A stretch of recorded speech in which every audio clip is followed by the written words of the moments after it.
Ok, donc hier, on avait écouté l'audio, vous vous rappelez. On avait écouté l'audio sur le système et en vérité l'alchimie des deux systèmes qui sont le système émotionnel et le système des pensées. Comment en vérité Bon, je ne vais pas tout reprendre, mais qu'il y a un phénomène de base qui est en vérité la survie. Et donc les émotions retenues de façon beaucoup plus forte. Et donc cette survie, elle va nécessiter des émotions de peur, de panique, etc. qui vont après monter dans le cerveau et fabriquer de nouvelles pensées qui vont en réalité régénérer ces émotions, etc. Et l'idée, c'était de reprendre le pouvoir au travers le contrôle par les nouvelles pensées, modifier son système de pensée, le remplissage de ses pensées pour rediriger ses émotions. On avait expliqué que c'était un exemple, un exemple, un prototype d'une marche du système qui est en réalité le système des commandes des pensées sur l'émotion et donc sur aussi l'état d'âme. Donc c'était la capacité que l'homme a de retirer son esprit des pensées qui l'assaillissent pour les remplacer par les pensées qu'il cherche à avoir, qui conditionneront cette nouvelle émotion et donc qui nous permettra de lutter ou contre des états émotionnels qui sont contraires à la volonté de Dieu et contraires à notre bien, qui est la tristesse, la dépression, la peur, l'angoisse, etc. Ou qui permettront de lutter contre des plaisirs interdits, des pulsions, des addictions, des désirs, etc., qui font que nos pensées ne s'arrêtent pas de nourrir ces sortes de besoins qui sont en vérité des besoins qui pourraient être modifiés. Et pas seulement dans le négatif, mais aussi dans le positif. De la même façon qu'elle est capable, ces pensées sont capables de déraciner toutes les pensées, enfin toutes les émotions négatives et les désirs négatifs. Elle est capable aussi de remplir d'émotions positives. Donc, il doit être simcha, comme on sait, dans la gratitude, etc., etc. Et puis, dans la dimension de ta'avot, mettre ces ta'avot de Issour dans les ta'avot de Gdusha, ça veut dire renverser, par exemple, on a dit tout à l'heure, hier, une pensée qui n'est pas appropriée à celle de Dieu, par exemple, être inquiet, etc. Et puis, d'un coup, je me dis, mais ça va pas, non, Michel Lema, là, il y a quelqu'un en haut, et il y a Kol Nashamam, Be'oué Votra, il t'aime, et tu repenses au phénomène de la toute-puissance divine, que Dieu est derrière chaque chose et il t'aime, et qu'en fonction de la place que tu lui donnes, lui il te montre qu'il est là, etc. Et puis la Shgacha pratique, que c'est lui qui gère tout, Dieu c'est pas le plus puissant, mais le tout puissant, etc. Donc oui, par le travail des remplissages des pensées que nous décidons, puisque c'est un vêtement, et c'est donc le fait qu'il soit un vêtement qui fait qu'il est extérieur et qui va nous sortir de la boue. Vous vous rappelez ? On ne peut sortir de la boue quand il y a quelque chose d'extérieur qui sort de la boue. Donc sur qui tu dois compter pour te sortir de la boue ? Sur personne d'autre que sur tes pensées. C'est tes pensées qui vont te sortir de la boue. Est-ce que vous comprenez ? Enfin, en vérité, c'est pas sur personne d'autre, parce que c'est sûr que c'est le rabbi qui nous sort de la boue, Bémet. Mais dans notre, là, je parle, si vous voulez, dans notre combat personnel que le rabbi attend qu'on fasse. Parce qu'il y a une dimension où évidemment, que dans je ne sais pas combien de lettres et combien de Vadouyot, le rabbi dit quand un rabbi pense à nous, à chaque fois qu'on pense au rabbi, le rabbi pense à nous, et même quand on ne pense pas au rabbi, quand on a besoin, le rabbi pense à nous. Et que le rabbi avait l'habitude, les rabbis précédents et les rabbis, de citer les noms de ces chassidim, c'est évident que c'est le rabbi qui nous sort de la boue, et ça, il n'y a pas une question. Mais le rabbi, il veut aussi, comme on le sait, qu'on travaille par nous-mêmes. Ou par nous-mêmes, par les forces que Dieu il a mis en nous, parce que c'est pas nous, c'est les forces que Dieu il a mis en nous. Et le rabbi, il attend qu'on travaille par nous-mêmes. Vous vous rappelez certainement qu'un jour le rabbi dit c'est la différence entre un rabbi polisher et un rabbi chabad. Un rabbi polisher, il dit, les chassidim des rabbi polisher, il dit tzadik b'mlato yichel tikra yichel achaye. Un tzadik qui vit par sa émouna ne dit pas il vit, mais il fait vivre. Donc le lien du tzadik, chez les polishers, chez les polonais, c'est de faire vivre les chassidim. Et par contre, chez nous, Chassidim Chabad, le rabbi il veut que ça vienne Chabad, c'est-à-dire il veut que ça vienne par notre travail personnel. C'est ça qu'il disait que c'est un véritable travail qui attend des Chassidim de travailler par eux-mêmes. Avodat Smith. Et c'est tout le Inyan de, vous voyez, beaucoup de marines qu'on a étudié sur le Inyan de Vatatet Savé, qu'on a étudié que Vikibala Yehudim, que c'est que quand ça vient de nous que ça tient. Et Matan Torah, ça vient de Dieu, ça n'a pas tenu. Par contre, à Purim, ça vient de nous, ça tient. À chaque fois que ça vient de nous, ça tient. À chaque fois que ça vient de Dieu, ça ne tient pas. Et le rabbi explique ça aussi dans le Chassidut, au travers Ishat Azria qui Yalda Zachar. Une femme, quand elle ensemence, alors ça donne un garçon. La femme, c'est le travail du bas, c'est quand ça vient de nous. Quand ça s'initie, on est l'initiateur. Donc quand c'est la femme, c'est-à-dire le Mekabel, c'est-à-dire nous, ceux qui recevons, qui sont à l'initiative de cette démarche, alors la démarche, elle tient comme un zachar. Un zachar, c'est un masculin, quelqu'un qui a une pérennité, puisque le nom de la famille ne disparaît pas au travers justement le fait d'avoir un garçon. Alors que Ishtazria, mais quand c'est un homme, alors ça donne une fille. Ça veut dire que quand ça vient d'en haut, l'influence, elle vient d'en haut, alors elle est forte, mais elle est que momentanée et elle transforme un peu profondément.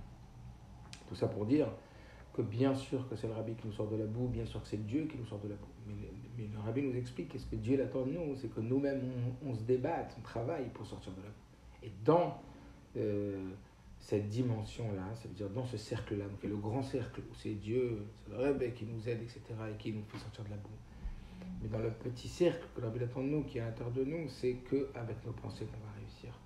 On va par le travail sur notre pensée. Évidemment, on va demander Siyata d'Ishmaïa, on va demander l'aide de Dieu, mais encore une fois, on peut demander l'aide de Dieu toute la journée, mais si on ne travaille pas sur nos pensées, ça ne marchera pas. C'est nos pensées qui vont sortir notre âme de là où elle est pour l'amener là où elle est. Ok ? Pour remettre les choses bien au clair.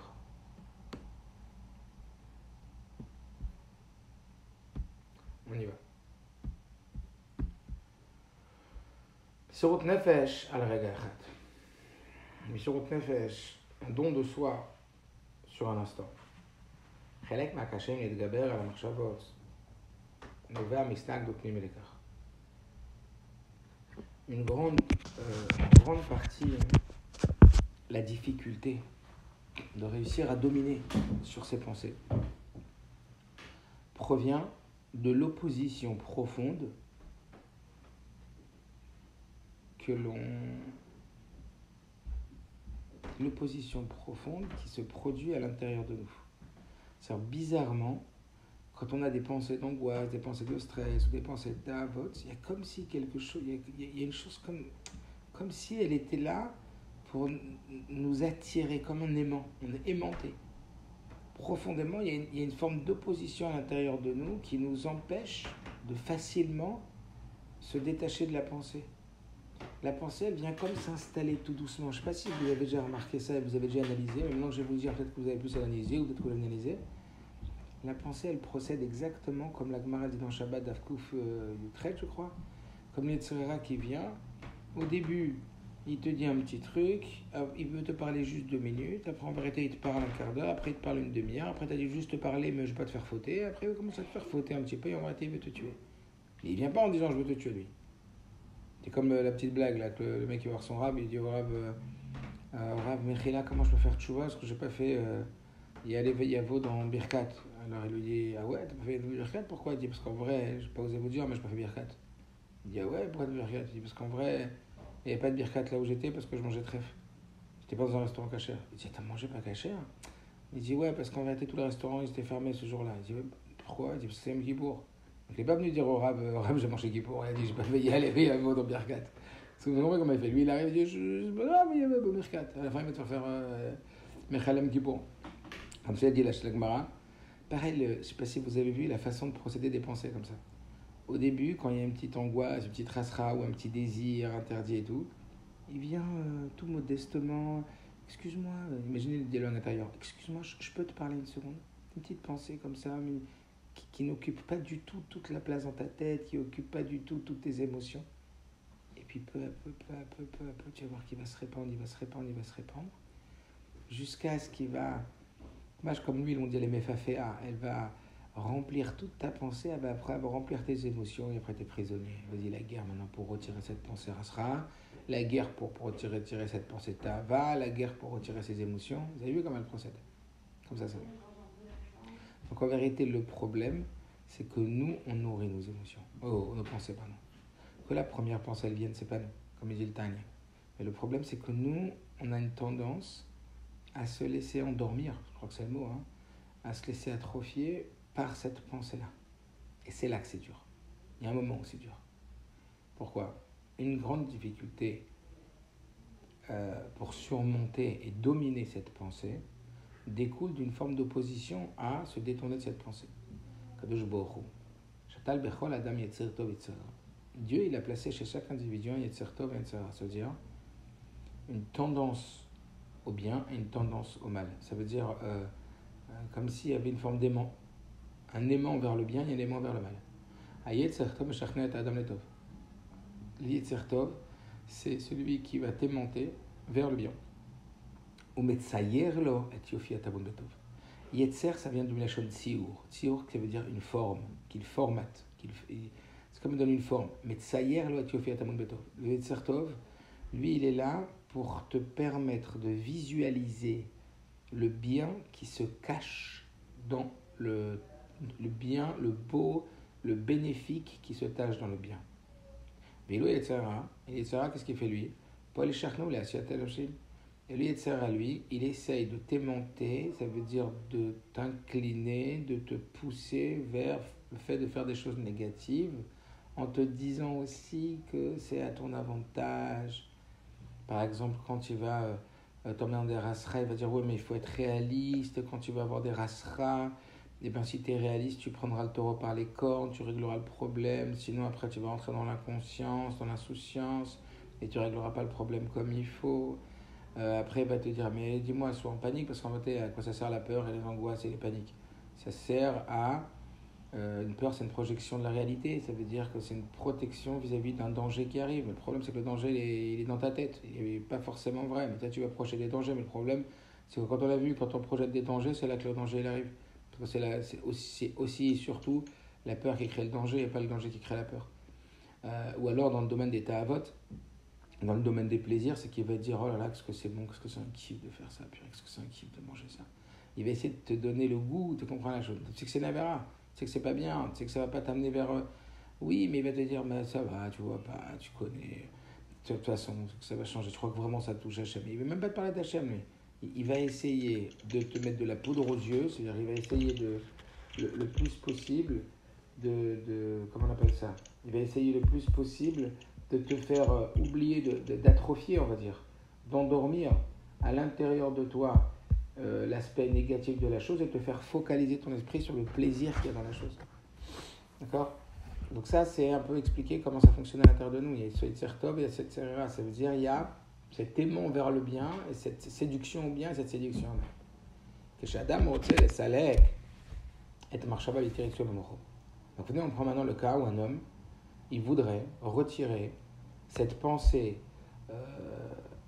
qui est Biltiritsuya, c'est-à-dire une pensée qui n'est pas bénéfique, une pensée qui va avoir, qui va causer des dommages dans son esprit.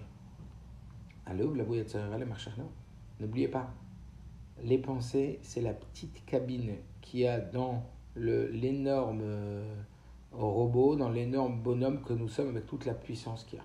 C'est Actarus dans son Goldorak, pour ceux qui se rappellent. Ça veut dire que, imaginez-vous, un homme qui dirige, qui est à la salle des machines d'un monde entier. Et nous sommes un monde. Adam Olam Katan. C'est-à-dire que nous, on est tout un monde, avec toutes les cellules, avec les bras, les mains, les pieds, les actions qu'on réalise. C'est en vérité, on ne se rend pas compte, mais on est énorme. C'est-à-dire que tout ce qu'on fait, c'est énorme. Mais à l'intérieur, il y a un petit bonhomme qui rentre dans la salle des cabines de contrôle, du pilotage. Et ça, c'est les pensées. Et donc, les deux, ils essaient d'ouvrir la porte. Et les deux, ils veulent courir sur la chaise et prendre le pilotage de la salle des cabines, de la cabine de pilotage, comme dans un avion. Vous avez compris ou pas ? Donc, chez Adam Rotzel, j'aime bien cette image. Que chez Adam Rotzel et Salek, quand marché va dire donc, quand un homme il veut retirer une pensée qui sait qu'il ne va pas lui être bénéfique dans sa tête et que c'est tout le contraire de ce que la Torah dit, alors elle avoue Yetzerera les Shachner. Yetzerera, il va venir essayer de te tenter. Tu peux m'écouter une seconde ? Regarde, écoute-moi 2 secondes. Si tu t'angoisses, alors après, tu vas faire attention à mieux faire. Regarde, si tu fais ce kiff-là, après tu seras plus détendu, tu t'énerveras pas. Si tu es con, chez lui, il d'abord. Il m'a cher, la réa, Maintenant, qu'est-ce qui va se passer ? Sarah, il vient. il essaye de t'influencer, il essaye de te convaincre. D'accord? Il essaie de te séduire. Chez le Ekrelo Davar, et il te dit, il ne va rien se passer. Regarde, il ne va rien se passer. Pas tu le fais à la Vera. Juste tu penses encore une seconde. T'as vu de le penser, c'est un kiff ou pas? Alors, dans la tava, dans le plaisir interdit, t'as vu de penser un petit peu là. Par exemple, on dit que Dieu préserve un homme qui est marié, regarde une femme. Rien. Il n'a aucune marche à va. Et elle est jolie, cette femme. Elle est jolie. Alors qu'est-ce qu'il fait? Regarde, il se laisse regarder une seconde de plus. Il laisse ses yeux posés sur cette femme une seconde de plus. Qu'est-ce qu'il est de ça? Ça va. T'as rien fait. Tu vas rien faire. T'as même pas de mauvaise marche à va. T'es pas dégoûtant. Ça va. Quand quelqu'un m'a dit, pas froum, hein. Elle m'a dit, qu'est-ce qu'il y a? Une belle créature, ça fait du bien de voir une belle créature, t'as compris? Je dis, ben oui, qu'est-ce qu'il y a? Oula, t'as compris, comme ça, il vient de ça. Et la première seconde, une seconde de plus, ça va. Tu vas faire aucun avérin. Tu comprends pas? Comme ça, il va travailler. Pareil avec l'angoisse ou la rasera. Ça va, tu sais, des fois, on a comme ça besoin de sentir une angoisse, un stress, etc. Et on va se stresser. Une petite seconde en plus de stress. Une petite seconde en plus de visualiser intellectuellement en 3G dans notre tête la situation si ça se passe mal. Hein. Le gosse, il n'est pas rentré à la maison. Et s'il lui est arrivé quelque chose, alors une petite projection, une seconde, ça va pas faire que le gosse, il va plus aller... il va plus avoir eu il a plus fait un accident que s'il n'avait pas pensé à ça. Puis au moins, si tu penses à ça, après, tu vas réfléchir à toutes les stratégies qu'il faut utiliser pour péter les hôpitaux. Chacun regarde. Ou alors l'angoisse par la parnassa. Tu vas t'angoisser. Je n'ai pas dit que tu ne vas pas agir. Hein. Je dis que tu vas te faire du souci, tu vas te faire du tracas, tu vas te faire du souci. Tu vas t'angoisser. La rasera, la peur. Ça va un tout petit peu. Que je joue la victime, quoi. Pas que je joue la victime, je n'aime pas c'est que je joue la victime, mais qu'on me comprenne, que je me comprenne à moi-même, quoi. Chacun regarde Ousmane Katsar, il vient et te dit cette seconde-là, ou ces 2 secondes-là, ou ces 3 secondes-là, que tu vas rajouter, c'est tellement court que c'est un hommage outil, c'est-à-dire pas seulement que c'est pas important, ça n'aura aucune incidence, ça n'aura pas de conséquences, t'inquiète pas. Est-ce que vous comprenez à quel moment précisément ça joue? Gam mi marcha vazo, lui il dit Gam aussi de cette pensée-là, il faut fuir. Moi je dis précisément de cette pensée-là, il faut fuir. Pas aussi. C'est là le combat. Et après, c'est de la résistance. Après, c'est de la persévérance. Parce que comme on l'a dit hier, quand la bonne pensée, elle va essayer de pousser, bousculer, d'envahir notre cerveau. Imaginez-vous que notre cerveau, c'est comme un champ. C'est comme un territoire. Et notre pensée positive, elle va essayer d'envahir ce territoire. La pensée négative, elle ne va pas se laisser faire. Donc elle va essayer de s'accrocher. Et c'est là où rentre ce fameux mot dont on a parlé hier, le rikouz, la concentration. C'est sur quoi tu te concentres, tu le développes. Donc tout le combat, c'est de se concentrer. Mais l'étape préalable à cette concentration, c'est la décision. Rappelez l'akhlata, je décide de ne pas nourrir une demi-seconde cette pensée. Au début, il vient juste dire 2 secondes. Allô, 2 secondes, ça va? 2 secondes, ça va rien faire, c'est dans la pensée, j'ai pas à agir. Dans 2 secondes, je m'arrête. C'est mort. Dans 2 secondes, tu t'arrêtes pas. C'est maintenant. Pas de procrastination. La procrastination, c'est repousser la chose que tu pourrais faire maintenant. Il n'y a pas. C'est là que ça joue. C'est quand tu sens que ça t'a pas encore envahi. Vous comprenez ou pas? C'est quand tu sens que ça t'a pas envahi. Au moment où c'est encore...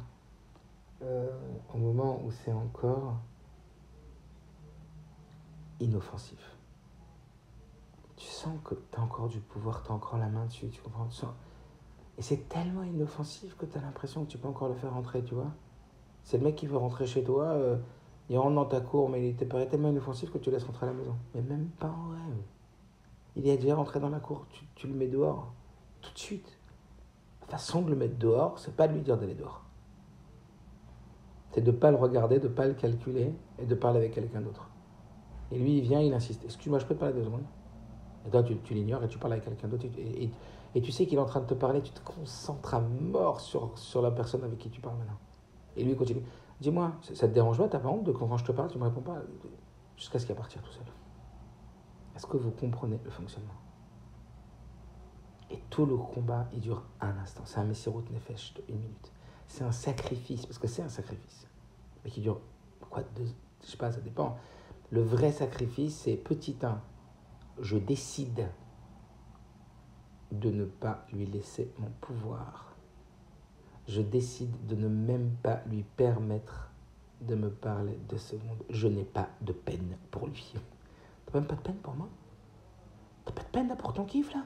T'as pas de peine pour ton envie là? T'as pas de peine pour ta peine? T'as pas de peine de l'angoisse que t'as là? Non, j'ai pas de peine. Je sais que c'est un piège. Je sais que c'est un stratagème. Je sais que que même si je fais pas la vera d'Oraïta, mais déjà on a dit quand quelqu'un il pense à quelque chose de assour, c'est encore plus grave que s'il avait fait le issour parce qu'il a touché son âme, parce que le sachet est dans le thé, parce que l'âme est dans les pensées. Donc tout le combat il se joue là, c'est pour ça que le rabbi dit que tout le combat contre la vérote c'est dans les pensées. Si tu laisses pas s'installer cette pensée au travers le fait de te faire embrouiller et de nourrir cette pensée, eh bien tu deviendras un Benoni. Et ça c'est le combat. Ne croyez pas que c'est infaisable, sinon le rabbi ne nous demanderait pas. Après, quand on a raté, on se reprend tout de suite. Quand on tombe, on se relève tout de suite. Mais l'idée, c'est pas de dire je tombe comme ça, je me lève tout de suite. Non. C'est vrai que c'est plus important, Nekuda, même quand je tombe, je me lève tout de suite. Parce que c'est comme ça qu'à la fin, on ne tombera plus. Donc, est-ce que vous comprenez que ça se joue? Comment vous dire? Il faut être fort au bon moment. Il faut user de force contre soi-même, hein, contre ses pensées. C'est pas soi-même, c'est la pensée qui vient, c'est l'Yitzhara. Il faut user de tout ton pouvoir, de toutes tes forces à ce moment-là. Pour petit 1, tu veux que je te dise, petit 1, avec ce qu'on a étudié, ou avec ce que vous avez déjà étudié avant, tu sais que c'est un piège. Tu sais que c'est une embrouille. Tu sais que c'est un traquenard. Je pourrais vous raconter, je ne sais pas combien d'histoires, et vous en avez certainement aussi sur des pièges. Je ne sais pas si vous vous rappelez un moment, il y avait des mecs comme ça qui proposaient des billets qui étaient tout noirs et qu'il fallait une machine, et après la machine, ils les rendaient blancs parce que c'était de l'argent qui sortait de l'Afrique, etc. Et ils ont arnaqué je ne sais pas combien de personnes comme ça avec ces billets, mais des mecs qui étaient des gros loups, quoi, des feuilles gros loups, etc.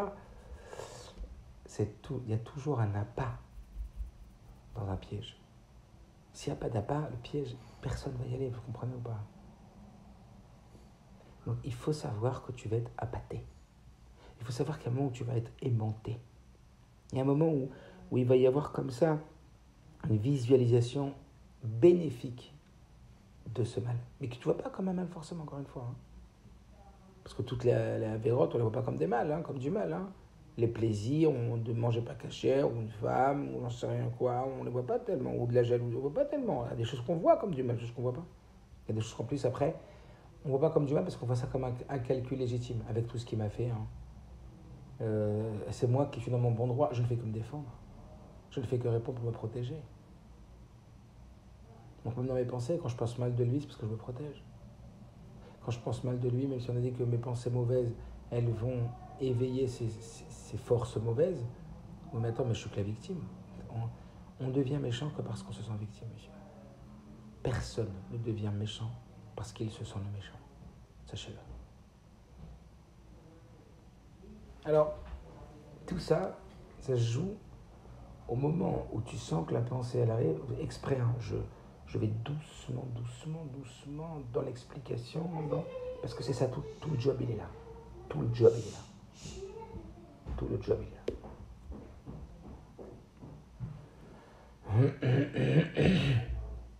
C'est-à-dire, si vous êtes en train de travailler et que vous êtes prêt toute la journée, là, vous êtes en train d'attraper votre vrai travail qui va vous changer pour de vrai et qui va vous élever à un niveau Dans tous les domaines, vous n'avez même pas idée. Comme quelqu'un il disait joliment, il disait arrête d'essayer de changer le monde. Change-toi et le monde y changera. C'est sûr qu'il faut passer après l'étape de changer le monde, mais avant de changer le monde, il faut changer soi-même. Parce qu'en vérité, l'extérieur, il est que le reflet de ton travail intérieur. Ta femme, tes enfants, tes relations, ton bonheur, ton travail, ta parnassa, tout. Tu arrives à contrôler tes pensées, tu arrives à te besimcha, là, ça mène la parnassa. Tu n'arrives pas à contrôler tes peurs et tes angoisses. Les peurs et les angoisses, elles emmènent le contraire de la bracha. Elles emmènent le contraire de la emuna. Elles emmènent le contraire du bitachon. Est-ce que vous comprenez ce que je veux dire? Vous avez vu les répercussions que ça? Mais bitachon, c'est dans la marche avant. La emuna, c'est dans la marche avant. Après, ça descend dans l'action, mais l'installation, le process d'installation, c'est dans la marche avant. Donc quand on dit que tout dépend de la emuna, tout dépend du bitachon, tout dépend de l'ashgacha pratit, c'est quoi? C'est de la conscience que tu as de l'ashgacha pratit. Après, ça ne t'amènera pas à te mettre en colère, ça ne t'amènera pas à avoir des réactions disproportionnées, ça t'amènera à avoir du bien-être, ça t'amènera à te sentir en sécurité. Donc tu n'auras pas peur et donc tu ne seras pas agressif parce que tu ne te sentiras pas agressé. Et ça, c'est que les répercussions, on va dire, physiques, directes. Mais maintenant, dans les répercussions indirectes, Kadosh Baruch Hu, il a dit, quand tu es Bessimcha, souris d'en bas, sois joyeux en bas, il va te donner des raisons d'être joyeux en haut. Et du bitachon, même si tu as fait des fautes, et ben ton bitachon, il fera que tu recevras ce que tu voudras. C'est de la folie, quoi. Vous comprenez que c'est dans la tête, le vrai job. Donc c'est ça. Je décide, j'ai envie de dire, je l'ai capté le piège. Je l'ai capté que c'était un appât. Est-ce que vous comprenez ou pas? Imaginez-vous un poisson qui voit dans l'eau un ver de terre et puis il se rend compte que le ver de terre il a un crochet et un fil. Le poisson a dit allô, je suis pas un poisson. Il dit je suis pas un poisson, j'ai compris. J'ai compris qu'avec le ver de terre, ça c'est l'homme, t'as compris ou pas? C'est la malade de l'homme.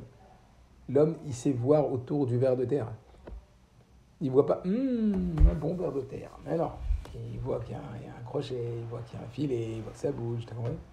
Il dit j'ai compris. On voit la souris, elle regarde, elle voit un morceau de fromage, elle voit qu'il est sur un piège à souris, alors elle regarde le piège. Ah, et puis il a très envie, il est attiré, c'est ça l'idée, t'as compris ou pas? Alors l'idée c'est quoi? C'est que toi tu penses que de te laisser endormir, de te laisser comme bercer quelques secondes, ça ne va rien changer. C'est cuit. Ça y est, il va investir les lieux. Rappelez-vous de Yosef Hatzadik. Il est devant la femme de Potiphar. Elle veut faire des choses pas cachères avec lui. Yosef, il sait que quoi qu'il arrive, il n'y va pas. C'est quoi le chidouche de la Torah? C'est qu'elle lui arrache une partie de son vêtement. Et il le sait que c'est une pièce à conviction. Et il le sait qu'elle peut s'en servir comme pièce à conviction. Mais il essaye même pas de rester une seconde pour récupérer la pièce à conviction. Il s'en va en laissant la pièce à conviction, même si cette pièce à conviction risque d'être la preuve dont elle va se servir, qui va lui coûter 12 ans de prison. Est-ce qu'il sait qu'il va avoir 12 ans de prison après? J'en sais rien. Mais qu'est-ce que la Torah nous dit? Même dans le cas où tu vas avoir 12 ans de prison pour un acte que tu n'as pas commis, quand la tentation, elle vient, quand la dépression, elle vient, n'essaye même pas de récupérer le petit morceau. T'imagines comment c'est puissant. Essaye même pas de régler ton problème pour l'instant. Sors. Essaye même pas de discuter avec lui. Une demi-seconde. Sors. Et va là où Dieu veut que tu ailles. Qu'est-ce que c'est clair, qu'est-ce que c'est puissant. En tout cas, la stratégie, elle est très claire. Est-ce que vous comprenez? Il n'y a pas d'ambiguïté sur la stratégie à utiliser. La stratégie, c'est je discute même pas une demi-seconde. Je récupère même pas des arguments pour me prouver que j'ai pas de quoi m'angoisser. Je me convainc même pas que j'ai pas de quoi m'angoisser. Je convainc même pas que j'ai pas de quoi m'inquiéter ou pas de quoi avoir peur. Je dirige complètement mes pensées sur le fait que Dieu est avec moi et que Dieu c'est mon protecteur et que c'est le plus fort et qui m'aime d'un amour profond et qui m'a demandé d'être joyeux. Je suis déjà joyeux, comme on l'a vu dans la Igorot Kodesh avant-hier. Avant même de recevoir, je suis joyeux d'un futur heureux. Et je me réjouis déjà de mon futur heureux. T'as compris comment tu vas au travail ou pas? Ktsat or doche arbe rocher. N'essaye pas de discuter avec le rocher pour l'éteindre. Va vers le or. Donc encore une fois, dès qu'il essaye de prendre un tout petit peu de place, ne lui permet même pas une demi-seconde. Parce que lui, il va te dire, ça va, en mashmaouti. Ça n'a pas tellement de conséquences, quoi. Et après, ça va être le travail de concentration. Gam marchavazot srechaletaim. Même cette toute petite pensée-là qui dure quelques secondes, il faut absolument y être indifférent. Kivan chez enena nechona klal vikar. Parce qu'en vérité, elle n'est pas vraie du tout. Et à la base, il n'est pas là pour te parler 2 secondes. Sheken keshem edbar benyan shel yadut. Parce qu'ainsi, quand on parle de judaïsme, Azman et Notofes Makom, le temps n'a aucune emprise. Regardez bien, j'ai une écoute dans la tête et je vais la partager avec vous.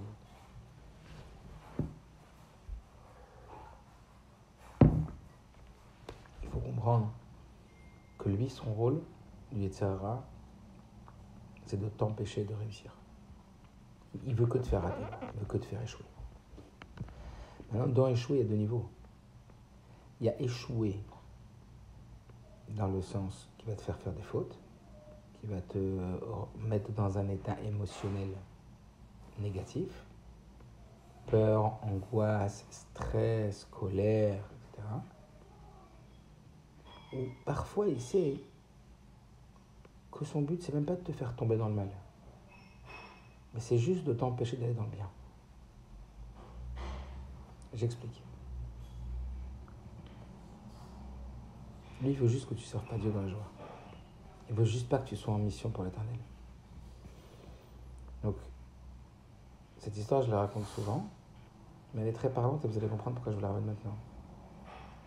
Il y avait un homme qui, dans la forêt, un jour, a sauvé la vie d'un autre homme, en pleine tempête.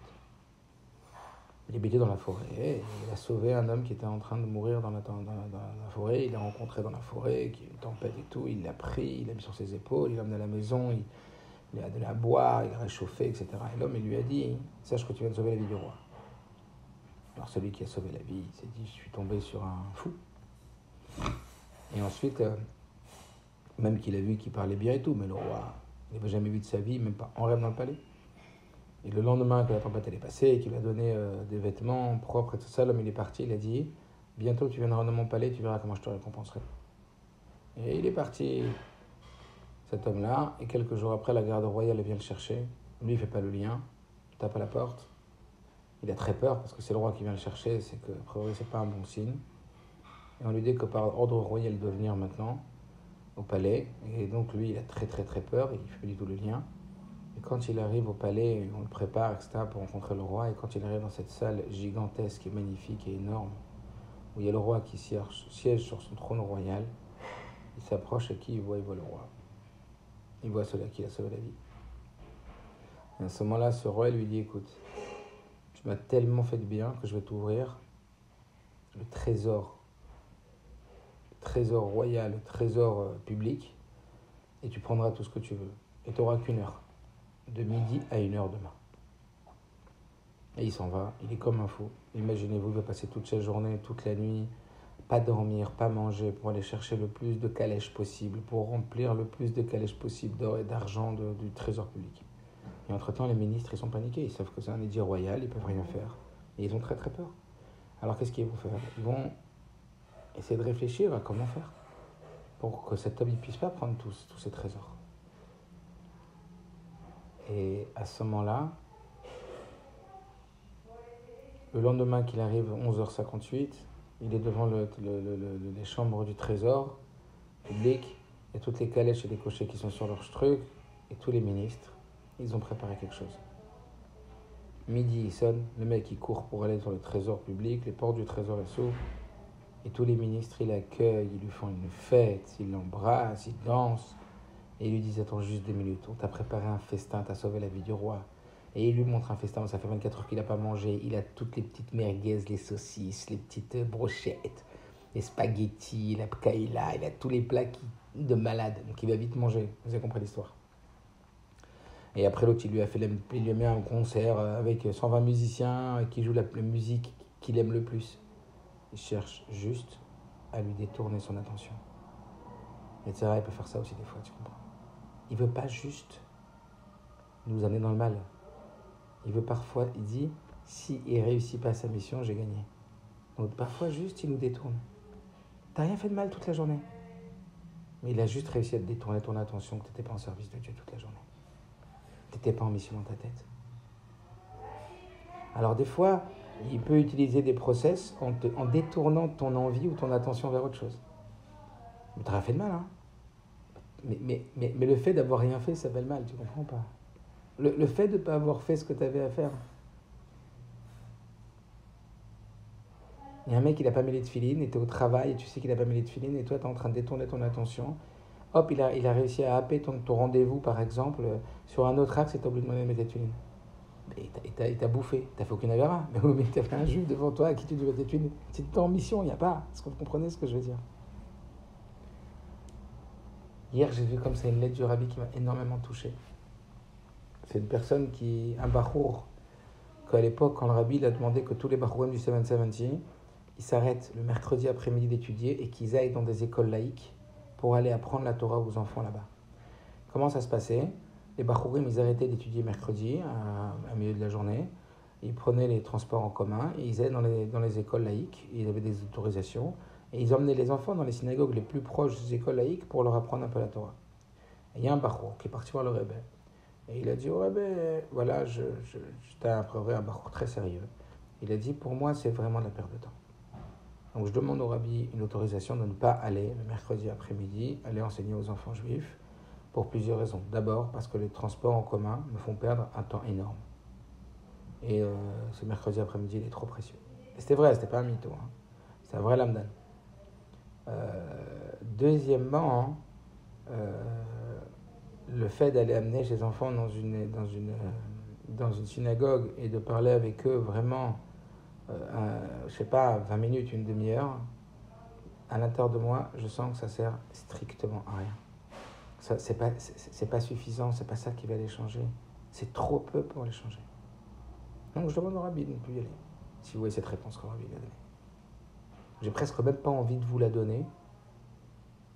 Vous savez quoi, encore mieux? Je vais vous faire attendre une seconde, je vais vous amener le petit livre et je vais vous le lire. Pour ne pas que ce soit mes mots. Une seconde.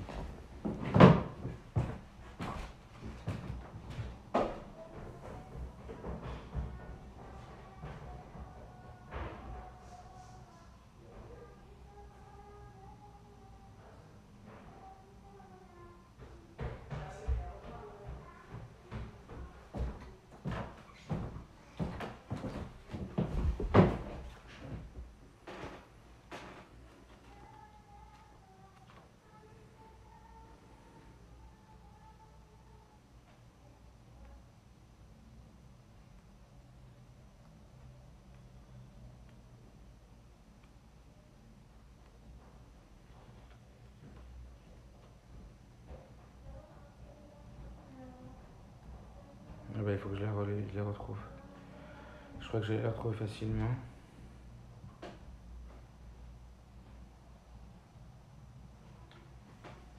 Non. Ah oui, je l'ai. Donc, il estimait que son temps serait mieux utilisé à étudier à la yeshiva. Le rabbi répondit, je veux que vous sachiez, écoutez bien, je veux que vous sachiez que le mercredi après-midi, toutes les âmes, c'est le mot du rabbi, hein, a priori, je veux que vous sachiez que le mercredi après-midi, toutes les âmes du Gan Eden, y compris Moshe Rabbeinu lui-même, vous envient pour cette chance unique que vous avez chaque semaine de pouvoir enseigner le schéma Israël et une bénédiction à un enfant juif. Leurs âmes n'ont plus la possibilité de s'occuper des enfants juifs et de les rapprocher de leur Père dans le ciel. Savez-vous ce que la sœur est prête à donner pour jouir du privilège que vous avez? Vous avez entendu ça? Oui. Et toi dans ta tête, ouais, c'est pas une part de notre film qui va faire quelque chose, ouais, c'est... T'as compris? De la même façon que l'Yetzer Hara, il vient te dire, c'est pas cette petite pensée qui va te pourrir. De la même façon, comme on l'a dit, ouais, c'est pas cette petite pensée positive qui va te changer. C'est les petits pas qui font les grands changements. On ne se rend pas compte, c'est un piège. Donc, pourquoi vous dire ça? Metzara, il vient dans les marchavot et il vient lui nous dire, c'est pas cette petite mauvaise pensée ou ces 2 secondes en plus que tu vas regarder cette femme, ou ces 2 secondes en plus où tu vas penser du mal d'un juif, ou ces 2 secondes en plus où tu vas t'énerver dans ta tête et que tu vas pas te connecter avec la Emouna, le bitachon, la Hashgacha pratit, ou ces 2 secondes en plus où tu vas douter de la puissance de Dieu, ou ces 2 secondes en plus où tu vas t'inquiéter et tu vas avoir peur, qui vont changer quelque chose. Et à l'inverse, c'est pas ces 2 secondes en plus que tu vas penser du bien d'un juif. C'est pas ces 2 secondes en plus où toi tu sais que quand tu vas penser à des juifs autour de toi, on l'a étudié ensemble, quand tu vas penser 2 secondes à des juifs qui sont autour de toi et tu vas penser qu'ils vont devenir forts, tu penses à ton fils qui va devenir un chassid. Et tu te convaincs que ton fils il va devenir un chassid. Mais tu sais les forces que tu es en train de lui donner de là où tu es. Cette petite pensée-là. Mais vous vous rendez compte à quel monde ça nous ouvre, à quel pouvoir ça nous ouvre, cette conscience-là, cette connaissance. Tout se joue dans les pensées, monsieur. Donc ça qu'il dit. Il dit, dans le judaïsme, le zman et le makom, ils ne sont pas tout fait makom. Le temps n'a pas d'emprise. On sait très bien, la tchouva, elle peut venir en 1 seconde. Un homme, il peut faire tchouva en 1 seconde. Un homme, il connaît olamo besha'achat. Un homme, il peut acquérir son lamaba en un instant. Donc ça veut dire quoi? Ça veut dire que, ne viens pas me dire que comme ces 2 secondes que tu vas laisser cette pensée s'infiltrer en toi en plus, que tu vas toi vivifier, donner de la vie, donner de l'énergie à cette pensée de 2 secondes, c'est pas grave. Regarde, que tu n'arrives pas à... D'accord? Faut pas non plus s'invectiver, se tuer. J'arrive pas à la pensée, c'est très dur. Ok, tu combats. Mais que tu n'arrives pas, dis j'arrive pas, je vais essayer. Mais dis pas c'est pas grave. Dis pas ça n'a pas d'incidence. Sois dans les mètres. Parce que c'est le fait de dire que c'est grave, de dire que tu n'arrives pas, que tu vas combattre. Et oui, mehat agreshenu. C'est peu à peu qu'on divorce avec le mal, le rabbi. C'est peu à peu qu'on va réussir de plus en plus à divorcer avec les pensées. Comme ça, dans une lettre, le rabbi dit, j'ai lu il n'y a pas longtemps, le rabbi il dit que les pensées, c'est très dur au début, puis elles deviennent de plus en plus faciles. C'est très dur au début de combattre les pensées. Mais après, c'est comme une gymnastique, c'est comme un muscle. Vous comprenez ou pas? Mais c'est là l'énergie qu'on doit mettre. C'est dans ça qu'on doit mettre cette énergie. Donc, puisque dans la Torah, le Zman, il n'a pas d'importance. Ça veut dire une personne, elle peut faire en 2 secondes la pire avéra de la terre, et en 6 ans, c'est pas la même avéra qu'à faire en 2 secondes. Donc, ça veut dire que cette pensée de 2 secondes, elle est en oui problématique en soi. Le fait de nourrir cette pensée de 2 secondes, elle est oui problématique en soi. Mais malach historia, nochachnu lirot chez Yehudim. Dans le process de l'histoire juive, nous avons été témoins de voir que les juifs, afilo imlo yatzadikim gdolim, quand même, c'était pas des grands tzadikim, masruat nafsham almenat shelo lishtachavot lavodazara. Ils étaient prêts, pas à mourir. Quand on dit chemin Israël, il faut dire à Dieu, je suis prêt à donner ma vie pour toi. Ils étaient prêts, pas à donner leur vie, et ils ont donné leur vie pour ne pas se prosterner à des idoles. C'est cette fille, c'est combien d'histoires là. Et tous les Bnei Israël à l'époque de Mordechai, Emloas ou Cheshbon, chez eux, Maaseh Shel Rega Katan. Ils ont pas fait de calcul en disant, c'est pas grave, c'est Rak Rega Katan. Vous vous rappelez l'histoire de Hanan, 7 fils. Il a mis une pièce par terre, il a dit juste ramasse la pièce, tu te prosternes à moi, et on dirait que tu as ramassé la pièce. Il lui a dit même pas en rêve. Ça va, c'est 2 secondes, tu te prosternes 2 secondes. Mordechai, c'est juste quand Haman y passe, c'est 2 secondes, après tu redeviens un tzaddik. C'est même pas une demi-seconde. Mes principes, je ne lâche pas, même pas une demi-seconde. Va'adifu l'amsor avour kol atachaim. C'est-à-dire, ils ont préféré mourir et donner toute leur vie pour ne pas transgresser 1 seconde. Pour ne pas bafouer ces valeurs de la Torah 1 seconde. 1 seconde. Ils ont été prêts à perdre toute leur vie. Si tu fais le calcul, ça va, tu fais une avéra 1 minute. Tu te prosternes 1 minute. Et après, toute ta vie, tu pourras faire tfilin, mitzvah, kashrut, shabbat. Non, il vaut mieux tout perdre avec toutes les mitzvot pour que pas 1 seconde je me prosterne. T'imagines combien en vérité ça remet en question le temps, l'importance du temps. Siba Davar, attendez, c'est parti. Siba Davar, la raison de la chose, c'est pourquoi Mishum Semisorot Nefesh Ayudi Chakuka Beteva Neshmot Israël. La raison que pourquoi le juif va réussir à même pas accepter une demi-seconde de se prosterner pour après ensuite être dans Torah Mitzvot, parce que le Mesorot Nefesh du juif, il est complètement gravé dans la nature même de l'âme. Il fait partie de l'âme elle-même. Jusqu'à ce qu'il ne peut pas, il peut pas à l'intérieur de lui se séparer de Dieu ne serait-ce qu'à cet instant. C'est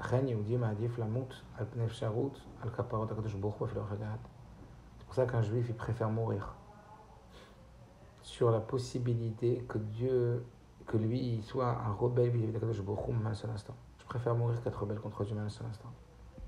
Marshava shlilit hi misère anpin shel avodah zarah. Une pensée négative, elle est en vérité zer anpin de l'avodah zarah. Ça veut dire un tout petit reflet de l'idolâtrie. Il compare. Il dit en vérité, ta mauvaise pensée, elle est en ultra miniature, la même chose que l'idolâtrie.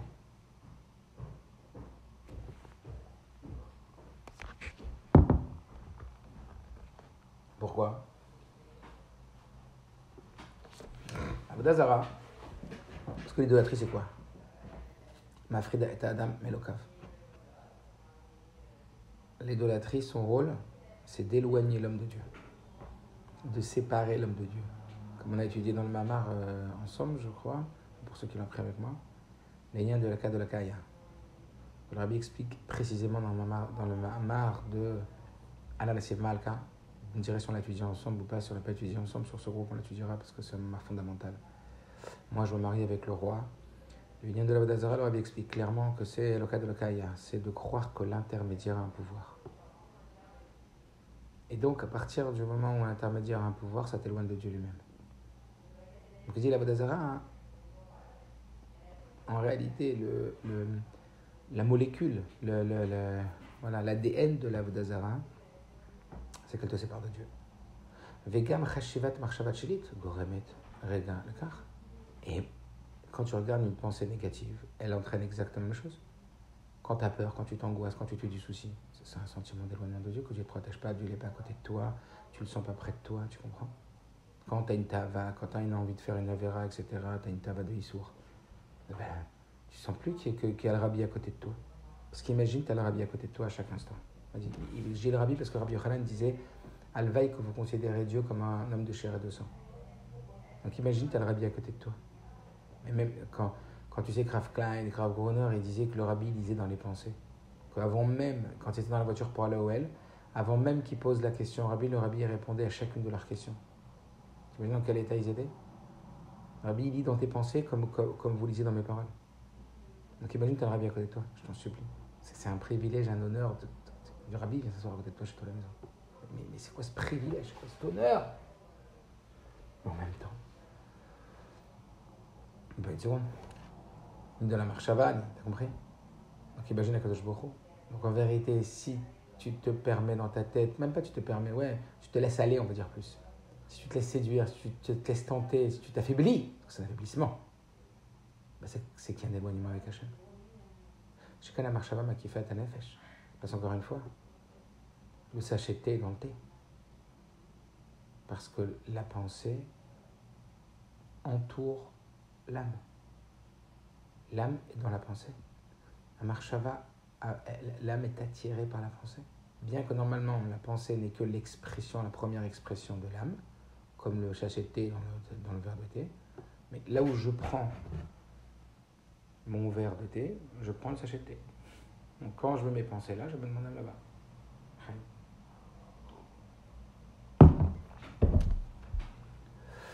Shekana marchava makifat anefesh.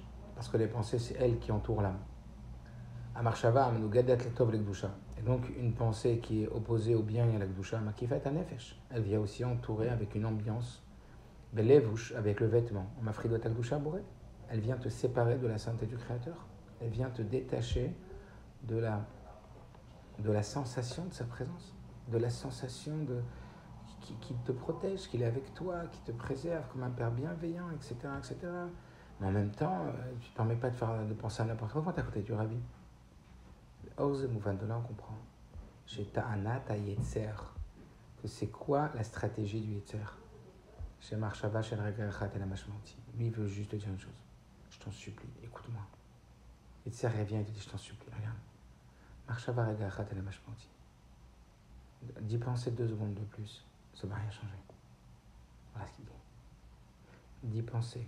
Retenez cette phrase, juste cette phrase. Aujourd'hui, vous retenez juste cette phrase.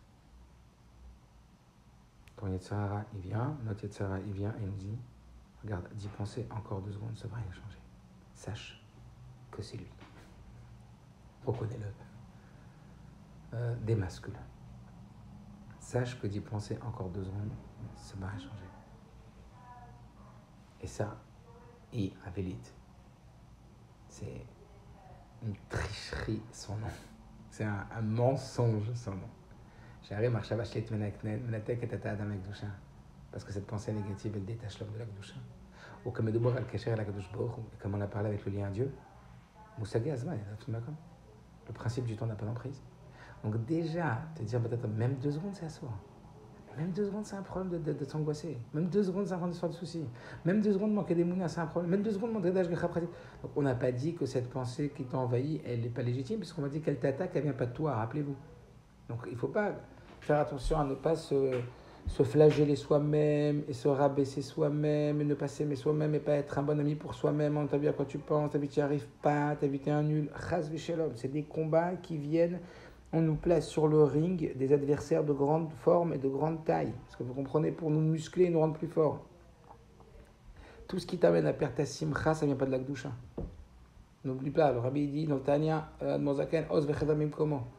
La joie et l'allégresse sont là où il est. Donc dès qu'il n'y a plus de simcha, il n'y a plus de Dieu.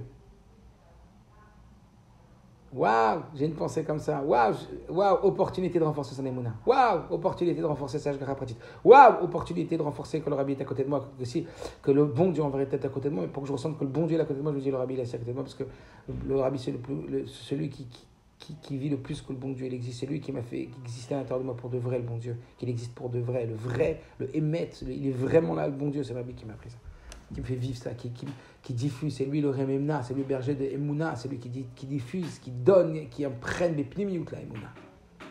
Waouh, c'est lui. Vous comprenez ou pas? Ça change la vie, ça. Ça, je sais pas, ça devrait être appris, à mon avis, ces chapitres-là. Je sais pas ce que vous en pensez. On devrait arrêter tous les programmes de Kodesh à l'école et on devrait apprendre que ça aux gosses. Mais si des gosses, tu leur donnes ces armes-là, ces outils-là, mais ça devient des warriors. Des warriors de la Kedusha. Donc encore une fois, faire attention à ne pas se rejeter soi-même en disant « t'as vu, t'as pas réussi ». C'est pas grave, je vais travailler. Maintenant, t'as chez nous, on l'a dit. On divorce du Yetzirah peu à peu. Le rabbi dit combattre les pensées, c'est très très dur au début, puis après ça devient de plus en plus facile. Et il y a beaucoup de travail. Mais au moins, reconnais où est le travail. Au moins, reconnais que là, tu t'es fait piéger. Au moins, reconnais que là, tu comprends ou pas. Tu l'as peut-être arrêté à la 12e seconde. La prochaine fois, tu l'arrêteras à la 8e seconde. Mais tu sais que tu ne dois pas la nourrir une demi-seconde. Tu ne dois pas avoir de permissivité. C'est là que ça joue. C'est dans la racine. Va pas essayer de soigner l'arbre. Va essayer la racine. Va pas essayer de soigner l'herbe. Va soigner la racine. Les orz, on avait dit aussi. Après, pourquoi parler encore? Que oui, l'action est une forme de transformation, que par l'action, on change aussi notre intérieur, puisqu'en vérité, il n'y a pas que la pensée. On l'a dit, les vouches, Dibouroumassé, la parole et l'action sont très très forts dans l'effet de répercussion rétroactive sur l'âme. Là, pour l'instant, on est centralisé sur la pensée. C'est très très puissant la pensée. Donc, l'Orz et Mouvan, voilà, on a passé ça. Ok. On a fini aujourd'hui. Attends, je vois où ça finit. Si on arrête là parce que. Ah non, c'est bon, on peut finir. Il reste quelques lignes.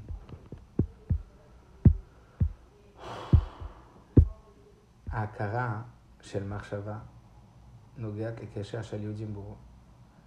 La simple prise de conscience que toute pensée touche à ton lien avec Dieu.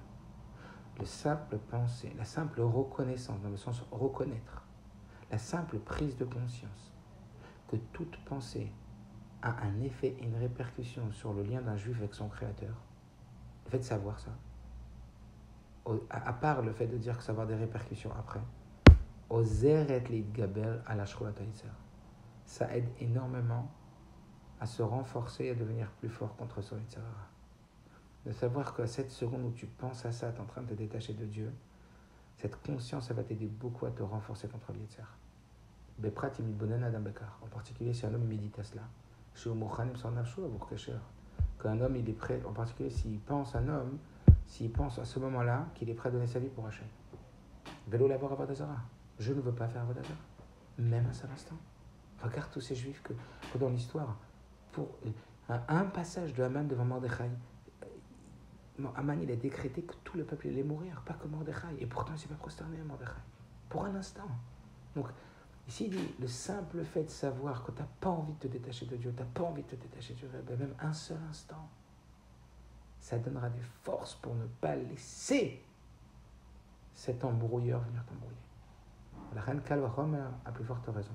Je vais corroler à ça d'abord pas yachassit, marchava shenit. Et donc c'est sûr qu'on est capable nous de faire une chose beaucoup plus faible relativement à ce qu'ils ont fait pour repousser notre pensée négative. Chez Gam Mafrida Otomik Doucha, parce que cette pensée négative elle te sépare aussi de la Doucha. Voilà monsieur. Allez au boulot. Excellente journée à tous.